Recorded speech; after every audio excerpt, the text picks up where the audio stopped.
Hi, and welcome to the SEO podcast, Unknown Secrets of Internet Marketing. My name is Chris Burris, owner of eWebStyle. I am Charles Lewis, your internet marketing specialist. Welcome back to another fun-filled edition of our podcast. This is podcast number 265. You can see that if you're watching on the screen right behind us. We are broadcasting live from Houston, Texas, and we are your friendly local neighborhood top position snatchers, where our mantra is, don't be a douche. Do not be a douche. Not a good look at all. It is not a good look. As always, there is a tip from our previous podcast, and that tip is use relevant links and natural links to avoid a penguin penalty. Yeah. Well, you know, I said penguin penalty. We really mean getting by the penguin. I think it's a penguin smackdown. Yeah. Don't get smacked down by the penguin by using unofficial, non-relevant links or spammy links or a whole bunch of guest blog links and spam comments linking back to your site. It's not the right way you want to link build. That will make you a huge target for a penguin smackdown. So don't do that. Generate positive links, generate real links by putting out good content, by linking up with other people who are into sharing and being social, put out things that people want to link to, how-to guides, things like that, and generate links the right way. Yep, absolutely. All right, so in this podcast, we are going to be covering part 2 of 18... Yeah, so a couple weeks ago, punch in the face to Neil Patel. He posted an article on Search Engine Journal called 18 Areas of Knowledge Every SEO Must Possess. Yep. And so we went through the first 9. We were concerned. We were concerned sure that we have those 18 areas of knowledge. Right. And so first, we're 9 for 9 on the first 9. Excellent. So we'll go through 10 through 18 today and make sure we finish 100%. All right. Before we get to that, we ask, if you're in a position to, could you please tweet? Right now. I'm actually doing that right as we speak. He's doing it as we speak. And right behind us, hashtag SEO Podcast. Be sure to tag us in it at eWebStyle, at Best SEO Podcast. That way we can link back and do all of our social networking stuff. Yeah. All right, so if this is the first time you've heard this podcast, welcome. Howdy. Appreciate you. We are from, we're from howdy. Hey. I'm not really a howdy guy. Howdy just doesn't work in a podcast format, I guess. I don't know. Welcome to the podcast. If you've listened to this podcast before, please go ahead and do us a small favor. There's about 4 ways you could do us that small favor. One of them is to actually go on to has 3 steps. Yeah. Go on to iTunes, create an account, write a review. If you do write a review, please make that review 5 stars. And if it's 5 stars, go ahead and send us an email. Send us in anyway, but you can send us an email, podcast@e-webstyle.com. The next thing that you could do for us is write a review on our G Plus local page if you're an SEOer, and hopefully you are. Otherwise, you're probably really lost. And I mean in the grand sense of being lost. Howdy, welcome to Houston, lost. I know, right? You'll actually get lost if you say that here. Yeah. So if you could, go to our G Plus local page. We've made it really easy to get there. There are 4 easy things ways. You can do. e-webstyle.com/Google Plus or /Google Plus or /G Plus or /G Plus. There are 3 things we ask you to do when you get to that G Plus local page. They are? Get to that page. First off, leave us the review. Hopefully it's 5 stars. That's most important. After you leave that review, give us a +1 and put us in your circle. Yep. So that way you can share some content with us and we can share some content with you. We had to add that because at some point we had more reviews than we had pluses and that's just awkward. Yeah, a little different. Then you could also go to Facebook, and the way to get to our Facebook page is to go to facebook.com/eWebstyle. And you know where the reviews are. There's actually a review tab and review stars. Click that. You can write a review. Finally, on Stitcher. And we got a good review on Stitcher this time. So the best way to get to Stitcher is to go to our website, e-webstyle.com. On every page, you will see a Stitcher link on the right. And it's been fixed. If you notice, we're promoting Stitcher again. It's been fixed. Although today's was one behind for some reason on Stitcher. So that's just odd. We think it's fixed. It's substantially fixed because we were stuck at like 250, and now the last one that we posted I think is 261, and Stitcher's on 260. So substantially fixed means almost fixed. Kind of mostly fixed. In Houston, that means small percentage broken. In Houston parlance, It's fixing to be fixed. Fixing to be, yeah. All right. And finally, there are lots of ways that you guys can, and by the way, share the show. If you're on Stitcher or any one of these things, put it on your Facebook, put it on your business Facebook page, put it on your Instagram page, put it all over the place. And there's lots of ways you can haunt us, stalk us, and make it easy for you to share us. To follow us. And those ways are facebook.com/eWebstyle, twitter.com/eWebstyle, youtube.com/eWebstyle, and instagram.com/eWebstyle. All of those are ways to hunt us and stalk us. If you are a PHP expert or a WordPress design guru extraordinaire, we're looking for you, and you can put in an audio resume at 713-510-7846 if you want a free website analysis. Just go to our webpage, e-webstyle.com, and you will find a free analysis form somewhere, I'm sure. I'll tell you why you want a free website analysis, especially with it being the beginning of the year. And I know a lot of companies out there, or if you're watching this, you're probably some marketing director or a person in charge of your website looking to generate results from the internet. Get your free website analysis. There's no pressure. We'll evaluate your site, tell you what's wrong with it, what's right with it, what you can do better. And then, if time permits, tell you how we would do it. And then if you're interested, then we proceed. If not, there's your website analysis to take you and do what you want. No cost at all. By the way, if you're not interested in generating leads from your website, because apparently there are some people like that. I know. Don't ask for just because that's our focus is that. Understand, we build sites so your business can grow. Yeah, we don't do sites so that your business can look good. They look good. They look good, but that's not the purpose. The purpose is your business growing. It's amazing how many people we talk to lately who, oh yeah, I don't know. It just needs to look good. No, okay. I had one of those conversations. Yeah, if that's what you want, don't ask for a webinar. All right, do we have any AlgoCat? A little bit of AlgoCat. Time for our favorite segment. The algorithm cataclysm. So this AlgoCat's kind of cool because it gives us the opportunity to come up with a name. So I got an email. 2 weeks ago. Right. From Google Webmaster Tools. Okay. From a site we built probably 3 years ago. Okay. So a long time ago. It's probably got lots of crap on it. Exactly. Yeah. It was old. Crappy code, crappy look. It's not responsive. All that. Right. Yeah. 3 years ago. And so the email from Google Webmaster Tools said, "Hey, this site isn't mobile friendly. You should do this, and that to try and make it more usable for your mobile users." Cool. I thought it was awesome. Yeah. And then I began to think. I was like, So this week's album Cataclysm is a eWeb style peek into the future to a warning. They've already, when you look at the history, they've already rolled out the SERP result change that identifies which sites are mobile friendly. Yeah. Now they're sending out emails telling people, hey, your stuff's not mobile friendly. So this is like an early warning of the algorithm coming. That's about to come. Yes. Right. And they haven't announced it. This is Charles Lewis just looking at history and how Google operates. Yeah. Mobile algorithm coming soon. I don't know when. I don't know what they're going to call it. We'll name it something. Yeah. Kind of the non-mobile friendly. Well, I'm wondering if they're going to go down the line of P's. Will it be a penguin, pigeon, panda? Yeah. You know what I'm saying? And why don't they just poop? So the latest poop update. So yeah, just people make sure your site's mobile friendly. Make sure that you're at the very least doing something responsive. Portable. We'll call it the portable cataclysm. There or something. We go. Yeah. So that's how my AlgoCat, man. Cool. All right. Well, we've got I got to do a little bit of news. I only found one piece of news that I thought was worth mentioning. And this almost could be AlgoCat because this is significant. Google is pushing for encrypted websites. And so what they've done is they've added to Chrome, if the website, and this is a beta version, so it's not actually live, they may not launch or whatever, but we know that they've been pushing for an encrypted web. Yeah, they've already been doing that. And so literally, if it's not encrypted, not only is it's not that it's going to have a lock when it is encrypted and no lock, it's going to have a little red X when it's not encrypted. Man. So everything going to encrypted.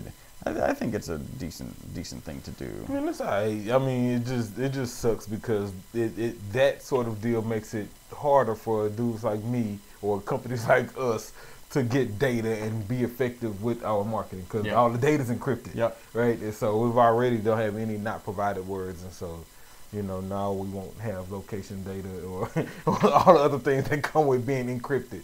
So it's a lot. It's a deal lot with of that. Yep. I wanted to give a punch in the face to Mo P. We've been talking to him. He owns a number of eye threading businesses in the North Carolina and up into Virginia. Like eyebrow threading. Yeah. This is eye threading. Is there? I don't know. Whatever it is, it sounds painful. I got some news. Okay. You'll get some news. Quick news. So Facebook hit 1.39 billion monthly active users. Wow. Interesting thing. Half a billion of them are mobile only. So 1.9 billion? 1.39. 1.39 and half a billion of them, so 0.5, are mobile only. Wow. Yeah. 500 million people are mobile only on And Facebook. I was also reading an article about Google announcing earnings and disappointing the stockholders. And one of the things is that of the available mobile revenue, well, one of the things that was very surprising is Google only has like 30% of online advertising business. Where's the rest? Well, I think, and we'll get into the article. Like they own Google and YouTube. I'm gonna tell you how their problem is. Knowledge graph. Okay. Knowledge graph, as awesome as it is, as the greatest of a benefit as it is for search results, it's killing them financially. Because, and it's not only killing them, it's killing businesses who depend on that click. Right. Because now, remember, Knowledge Graph used to just give you small information. Right. But now you can search for anything, and it gives you sports the scores, weddings, movie tickets, concert events. And so you from a mobile, you don't have to click. Yeah. So you don't. And so that paid click that was there, that Google made all that money on, is not happening. That organic visit who was looking for that click. Are you making a prediction some of that's going to go away? No, I don't think it'll go away. I think they will figure out a way to charge for it. Because it's extremely effective from a mobile device. It makes sense for me not to have to click. Yeah. It makes sense for you to give me my answer right here because I'm on a mobile device. And because you can, and if you want me to continue to use you, somebody was going to provide that eventually. Exactly. Yeah. And so I think that's part of the reason why. Yeah. Because now Knowledge Graph shows up for everything. I rarely scroll. Right. Yeah. If you're looking for info, that makes sense. All right. So we have a couple of reviews that I wanted to read. Okay. This is from Bob. Did you have more news? This is from Bob Russell. It is 5 stars. Absolutely outstanding podcast. These guys laid the foundation of my SEO knowledge. This landed my company on the first page of Google. Mr. Russell, punch in the face to you. Face. Hold on, back up. He said, they laid the foundation of my SEO knowledge. Dude, yeah, that's what's up. Yeah, it's all about the foundation. That's pretty awesome. All right, so here, this is good. This is, where is that one? You sent it from iTunes, right? Yeah, that's from iTunes. From iTunes, it's by Michael Ristoff from the U.S., and it says, "Learning made dope, yo." And then I'm assuming that's 5 stars. He actually wrote out 5 stars. I don't. He got it. That's what that has to say. So punch in the face. Learning made dope, man. That's what's up, Mr. Ristoff. That's what's up, bro. That's awesome. And one more. This one's a little bit longer. This one is from Stitcher. This is what I was telling you. This one is 5 stars. Best and most useful SEO podcast is the title. His name is Overtaxed. It says took me too. Yeah. Oh, please. Took me a bit to get into this show, but stayed listening because the hosts are having fun. That's true. Making it an easy listen. But it was worth doing as it continues to educate while entertaining. First, these guys do SEO for real every day. So they have a pragmatic view of SEO, not just book SEO, but real world. Second, they have an offbeat style, but hey, what a way to show others how to differentiate themselves and make it fun to follow. Right. Third, so this is awesome. That's what's up. While I first thought they were just using other people's content, I learned of many other good sources of info I wouldn't have known about, and to the point above, they don't just go through it verbatim, but they put their real world spin on it. That's what's up. Always educational, always fun, always interesting. Love it. Punch in the face, Mr. Overtaxed. So you get this. He's overtaxed, but he liked the podcast so much, he took the time to write 3 points. That three times 2, right? Because there's 1, 2, 3, and then always educational, always fun, always interesting. Punch in the face to you, dude. That was 2 days ago. Comment on something he said, because I'm glad you noticed that, because we do reference a lot of other people's content, and we try to put our spin on it and make sure that it's relevant. And if we disagree with some things, we tell you that.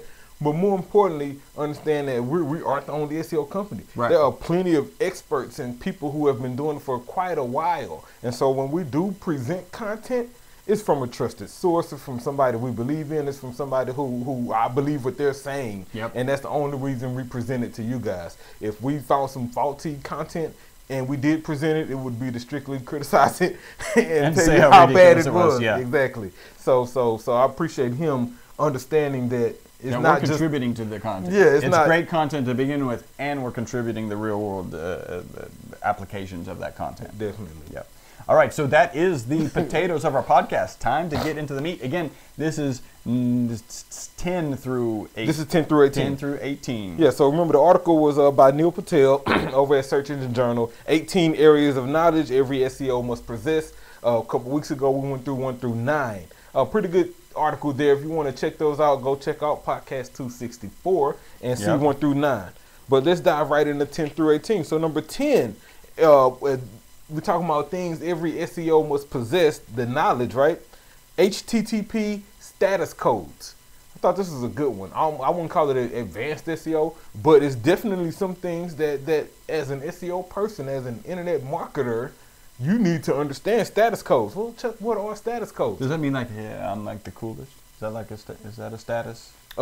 Maybe if you are a 200 status code, which is a successful information. Oh, there we then go. You probably are kind of cool. Yeah. But if if the content were created by us, yes, yeah, that makes but sense. if you were a status code of, let's say, a 301, and maybe not done incorrectly, that dude's over there. Yeah, exactly. The cool dude's over there. I used to be cool. Now I'm cool over there.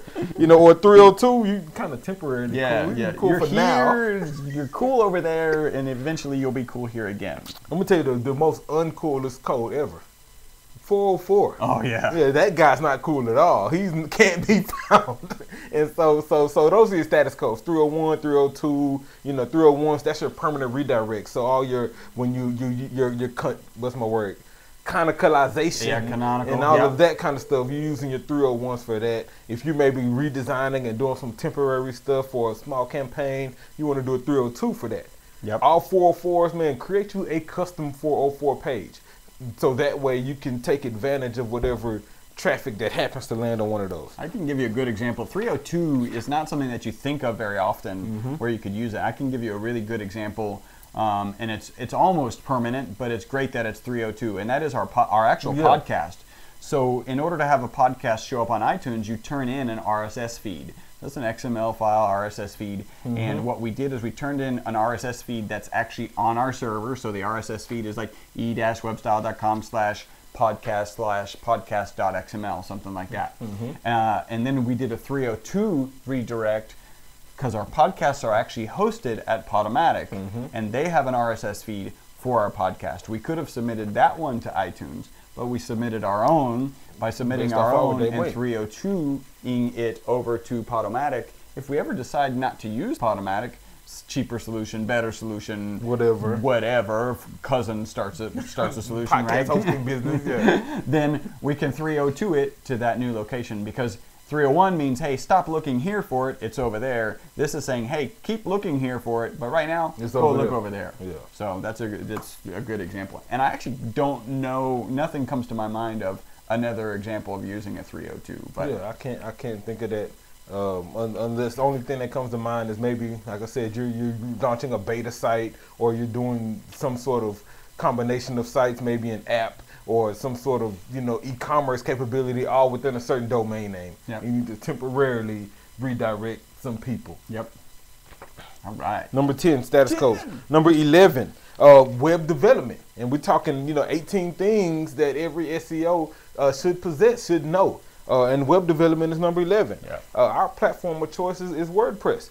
It's an awesome content management system. Great. It's easy to teach, easy to install. somewhat. It depends. Yep. We've been having some challenges with some other things. But apparently easy to hack. Exactly. At times. At times. And but at the end of the day, it's a reason why, 19 to 20% of all websites on the internet are built on WordPress. And we use it because nowadays more clients are coming in already familiar with WordPress. Wanting it, yeah. Yeah, and so it actually kind of helps them. So if you're designing that 19 to 20% to really start ramping up a lot now, because almost every client who comes here now has or familiar or heard of it. Mm-hmm. One of them recently was like, I'm on Joomla, and a couple of people have told me that was a mistake. I should be on WordPress. And it was like, I can't argue with them. A client said that. Yeah. Just so you know. Yeah. I've been saying that, but yeah. 2 years now. But a client came in 2015 and said that. So your SEO guy should understand web development. Some level of it, like, basic knowledge of HTML and PHP, things like that, title tags and H1 tags and meta information, JavaScript. CSS. You got to be perfect in it. I'm not.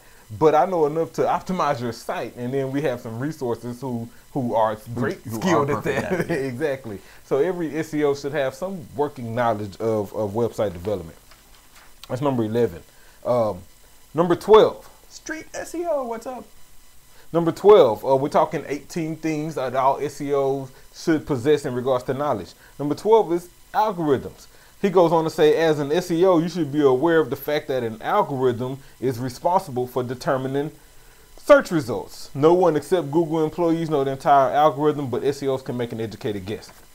Yep. And that was just like I did earlier. I'm guessing about a mobile algorithm probably going to arise based off of what we see. Right. Changes in the search results about mobile, alerts and notifications from Webmaster Tools about mobile. Likely to be coming next. We're calling it portable. Yeah, the portable algorithm. It doesn't have the same ring as an animal. But yeah. Starts with a P. I can't think of another pigeon. Animal. Yeah, pigeon. And that was the latest one. Pigeon's smaller. Oh, it's already there though, isn't it? We gotta. So penguin,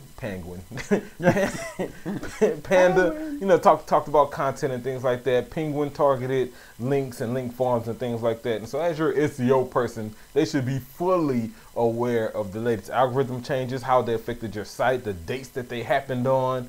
And so that way they can keep track of those things. Number 13, guest blogging. Neil went on to say, guest blogging is not dead, it's alive and well. What's more, is used by the most influential personalities in digital marketing today. Neil, you're correct. Guest blogging isn't dead. It's just like on one leg and probably one arm and bleeding. Yep. And there's no hospital in sight. Yeah, and he has a long walk to go. You're going to lose your arm to stop the bleeding. Exactly. And the reason we believe that is because it's Google has an all out of the pig. Nice and short.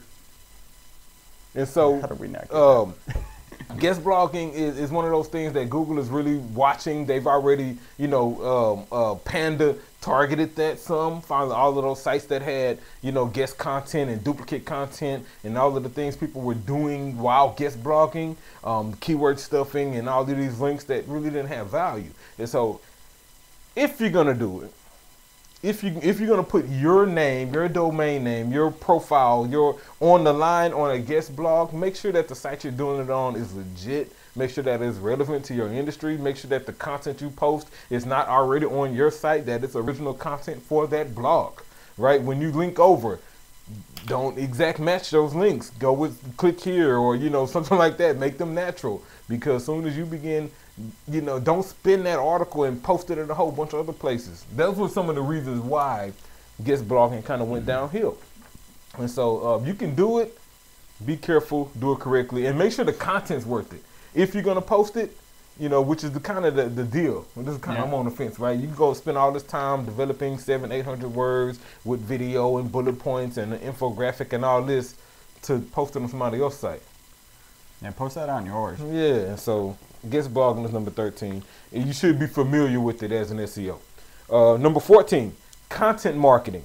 So a little different. He says, in order to succeed in online marketing, a business must be a producer of high quality content, maybe videos, infographics, slideshares, whatever. At the end of the day, spend your time doing content marketing. And what we like to do is repurpose content if you can. For example, this is a video podcast right now for those of you who may be watching it. Yep. Matter of fact, a live video podcast for those who may be watching it. Yep. As soon as we finish, it'll get uploaded to YouTube, and then there'll be a recorded video podcast. Right. Next week, it'll get transcribed, and we'll have a written version. There'll be a written version of this podcast. It's actually written and split into three different three posts. articles. Yep. Posts. Yeah, so it's like 5 Uses of the same content. Right. Then that same content snippets to get pulled from that, they'll go into our newsletter and get sent out. Did you get the audio into the podcast? Oh, and the audio version that goes to iTunes and the Stitcher that you're looking for. There's like 7 versions of the podcast, not counting the social media we'll put behind it to push these links out and everything. So I said that to say, if you're going to be effective at your content marketing, find ways to repurpose it. And no need to spend all that time creating great content and put it out only one way. Right. Allow people to absorb it in a way that's comfortable for them. Yep. But make sure the content is value. You don't want to put out a ton of crappy content that just kind of sucks. Yeah. Number 15, and we're talking 18 things that every SEO should possess and know about. Number 15 is a user experience. And this is key. User experience is one of those things that's top of the algorithm now that highly affects the time on site, how people engage with you, and how your site ends up being ranked. He goes on to say, if a user can't navigate a website or see the text on their mobile, this is a violation of good user experience and has a negative impact on SEO. And Neil, you are correct. User experience is that important. Time on site affects user experience. Easy navigation affects user experience. And so you want to give them a great experience. And the way you do that is by understanding who that user is. Right. Why they're coming, where they're coming from. If they're coming from a mobile, they're probably looking to call, get directions, and find you really, really quickly. And so your mobile layout should complement that. Or they're in the doctor's office and they have a lot of time to kill. Yeah, exactly. and therefore your navigation and available blog posts and content from a mobile device should be easy to find. Yep. Right? That view full site shouldn't be hidden. It should be prominent because there are people based on your industry, like a doctor's office, or maybe you're getting your oil changed, or maybe you're sitting in wherever. At a light. Where people may want to access all of your content. Yeah, don't do it at the light, dude. Or at least stop when you hear the honking. Look up. Stop, look up, drive when you hear the honking. Definitely. So you want to make sure that the experience that your users are having is A1. Number 16, semantic search. And remember, this was affected by an algorithm recently as well. Panda had something to do with that in regards to how content is being presented. Right? Long gone are the days where we take 400 words and we get a 4% density and we have our keyword in these paragraphs and we don't really care if it reads right. We just want it to rank well. Not anymore. We just told you earlier, 500 million people are using mobile only just for Facebook. So that's just Facebook.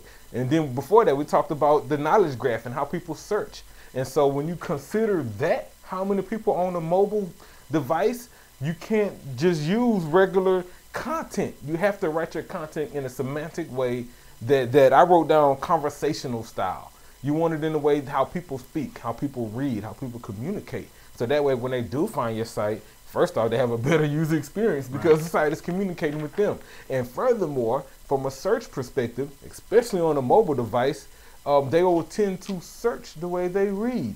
Find me the nearest Italian restaurant. Or what time does the new Kevin Hart movie start? Like those how people search on mobile devices, especially with like voice search. You think Siri and Google Now and all of those things. You want to write your content in that fashion so that way you can rank for those type of terms. Yep. Semantic search is key. One of the things I'll add to that as well, and this will be our pro tip, semantic markup. When we're talking about semantic search, structured markup is a good way to do that, to make your search more semantic. So mark up your addresses, mark up your events, mark up your images, so that way you have a higher likelihood of showing. Yeah. Google doesn't have to guess or kind of determine what it is. Semantic markup clearly explains to them what this content is and what it's all about. Number 17, social media. Duh. He said social media is just about as vast as the industry as SEO itself. I agree with that, Neil. Absolutely. We said, but your knowledge need to not only extend as far as being able to function on each major platform, G+, Facebook, Twitter, and LinkedIn, and Pinterest is a bonus. At the end of the day, if you're in SEO and you're doing social media, I think the key is stick to it. Yep. Right? You can't just create those profiles and half use them. No, you need to come up with some consistency, create a schedule, post consistently, post frequently, keep your posts, when I say consistent, I mean in the type of content, right? So you can't be always posting how to, and then birthday party. Keep your content consistent. If you're going to do birthday party because you're an open company and you want your employees to have fun, then sprinkle out posts like that, consistently. Right. Keep those posts coming, not just all of a sudden to where it looks like, hey, they got hacked because they don't post like that. Right. So I would say consistent. And I think the biggest thing with social media as an SEO is use the platforms that will work best for your company. Like if you're in a maybe retail and you have an e-commerce site and you're selling products and maybe you even have a brick and mortar store, then he didn't have Instagram on his list, but it should be on yours. You should be always IGing pictures of those products. If you have a physical establishment, then Swarm and Foursquare are apps that you're going to want to use so people can check in when they visit, right? So in regards to social media, understand your business and how your clientele uses social, and then put your social campaign to support that. Yep. Last one, number 18. Penalties. Penalties is key. I'm glad Neil saved penalties for last. Yeah. He says, you have to understand, he's obviously talking about Google penalties, like an algorithm penalty. You need to understand that your site violates the changing rules of the algorithm and you lose your rank. Or a manual penalty, and that's when a Google employee manually reviews your site and penalizes you. Understand penalties. I think the biggest thing about penalties is to address them quickly, right? If you get an algorithm penalty, it's a little different because you don't get a notification. Like Webmaster Tools doesn't send you and say, hey, you got some bad links and you participated in the link farm, so we are running you down due to a Penguin algorithmic penalty. No, you won't get that. You'll just be like, why is my traffic dropping? Yep. And you'll see a decrease. And then you have to do some research and realize you just got hit with a penalty. A manual penalty, however, you will get a notification. Yep. Hey, we just banned your site because assuming that you are active on Webmaster Tools. Exactly. Assuming that you have your Webmaster Tools account synced up. And we're talking to SEO. Yeah, so okay. I'm hoping if you're in this, number one, sync up with Webmaster Tools. So when you get to number 18, you can be aware if you've been penalized. Because if you are synced up, and let's say you have you've been hacked, is a good one, or maybe you had some bad links coming in, they will notify you, hey, this is bad. We just penalized you, you need to fix it, and then hit us up and let us know. And I wrote down, address it quickly. Yeah. Man, dive into, I've used Moz, Open Site Explorer, great place to find those bad links. Find them, just email out to your people to remove them, disavow them, do whatever you got to do, and address it quickly. And that's it, man. 18 ways. I think we need to add 19. Oh, and as an area of knowledge you need to know about Webmaster Tools. Well, not even Webmaster Tools. Since we're talking SEO and internet marketing, I'm going to say Google Webmaster Tools, Google Analytics, and Google AdWords. Even if you're not doing pay-per-click, use AdWords Keyword Planner for your keyword research. Yep. Make sure they're all synced, more importantly. And so, a good use of Google's platform is definitely number 19. We're not even talking about Bing, right? But I'm talking Google's platform. Those three main components of the Google platform. Excellent. Mm-hmm. Do we have any what news? No, I don't have any what news. There's no what news? I don't have any what news. I do have a quick punch in the face, though. Yeah, this punch in the face goes to Animal Hearted. She's at Animal_Hearted. She says, at eWebStyle, love the podcast, guys. I've been implementing your tips on animalhearted.com for over a year. That's what's up. Stay awesome. I like that. And then the other one is you know what? Yes, we will. We will stay awesome. We'll stay awesome. And the other one is from Chad Warner, at WarnerChad. eWebStyle, I can't get episode 258 to download on iTunes. Is there a problem with it? This was 11 days ago. Maybe. So it probably was. It shouldn't be now, Oh yeah, I did have Alex fix that. Yeah, I remember and that. So we were just talking about that earlier with the whole deal we was going through. That's why I was fresh, because that just happened. Yep. And so you should be able to get up to 261 now. And then 262 should likely be available next pretty week. quickly. Yep. To all of you guys. Excellent. Let me see if we have any more information to cover. I think we've got a little bit. Okay. Pig. I like pig. Pig for our mobile. It's short. It's short. Pig. Yeah, maybe not. Oh, thank you. So we're wrapping up this podcast. We are the most popular internet marketing podcast on iTunes. That is because all of y'all, thank you guys so much for tuning in each and every week. Remember, if you're looking to grow your business with the largest, simplest marketing tool on the planet, the internet, call eWebStyle for increased revenue in your business. 713-592-6724. If you have a referral for us, we do have a referral program. If you refer them to us, they pay their bill, we pay you. Pretty simple. We are filmed at live at 5999 West 34th Street, Suite 106 in Houston, Texas. Do we have any other questions? How successful are those? Do you reach out to your community about your lunch and learns? So we do. So the question, it came through. If you're actually watching this, you could ask questions right on Ustream, and this is from the guys at Street SEO. How do you reach out to your community about your lunch and learns? How successful are those? So we do lunch and learns here in the Houston area, and just wondering how we drive those. I really like to answer that offline because there's a lot of different, different dynamics. I think the key here is that we can't say publicly is that it's a local event. Yeah. And so a lot of times the advertising is different from, let's say, the podcast, which is global. Yeah. Right. And so we use some local email marketing and some remarketing. Yep. And then, we'll and reach out to our actual networks. Yeah, we actually visit places and tell them about Lunch and Learn. So, and it's been moderately successful so far. Anyway, this has been the most popular internet marketing podcast, number 265. Thank you guys for tuning in. Until the next podcast, my name is Chris Burris. I'm Charles Lewis. Bye-bye for now. Hey guys, what's your email address? Because I would like that picture? to. What do I want to do? Oh, I want to send you our APK file to have you guys test out our app. The app's mostly done, probably 99% done. I haven't even had a chance to test it, so we're just looking for some feedback. So if you're willing, send us an email. Or send us your email. Yeah. You can send that to podcast at I think that's for Android users right now. Oh yeah. Android only right now. But you're an SEO, so I'm assuming you're Android.